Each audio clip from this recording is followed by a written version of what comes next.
ലക്ഷദ്വീപ് ഒരു 5 ദിവസം കഴിഞ്ഞപ്പോ എനിക്ക് ഭയങ്കരമായിട്ട് ഇഷ്ടപ്പെട്ടു. 5 ദിവസമല്ല, വന്ന അന്ന് തുടങ്ങി ഈ ലക്ഷദ്വീപിലെ ആളുകളെ ഞാനിങ്ങനെ മനസ്സിൽ പിന്നെ എന്താ പറയാ അങ്ങനെ ആവാഹിച്ചുകൊണ്ടിരിക്കുന്ന ഒരാളാണ്. അങ്ങനെയല്ല പറയണ്ടേ, കാരണം ഈ പ്രദേശത്തെക്കാള് മനോഹരമാണ് ലക്ഷദ്വീപിലെ ആളുകളുടെ മനസ്സ്. ഞങ്ങള് 5 ദിവസമായിട്ട് ലക്ഷദ്വീപിലാണുള്ളത്.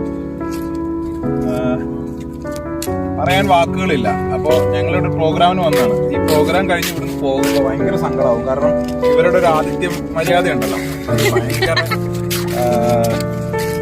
പറഞ്ഞറിയിക്കാൻ പറ്റാത്ത ലെവലിലാണ് ഇവർ നമ്മളെ ട്രീറ്റ് ചെയ്യുന്നത്. ഒരുപാട് വെറൈറ്റി ഫുഡുകൾ ഇപ്പോൾ 5 ദിവസം കൊണ്ട് കഴിച്ചു. അതുപോലെ ഒരുപാട് മീൻ ഐറ്റംസ് കഴിച്ച്, പിന്നെ ഒരുപാട് വ്യത്യസ്തമാർന്നിട്ടുള്ള മീനുകളെ കാണാൻ പറ്റി. ഒരുപാട് കാര്യങ്ങൾ ഇവരിൽ നിന്ന് നമുക്ക് കേട്ട് മനസ്സിലാക്കാൻ സാധിച്ചു. അങ്ങനെ ലക്ഷദ്വീപിലെ 5ാമത്തെ ദിവസവും ഞങ്ങളിങ്ങനെ പൂർത്തീകരിച്ചുകൊണ്ടിരിക്കുകയാണ്.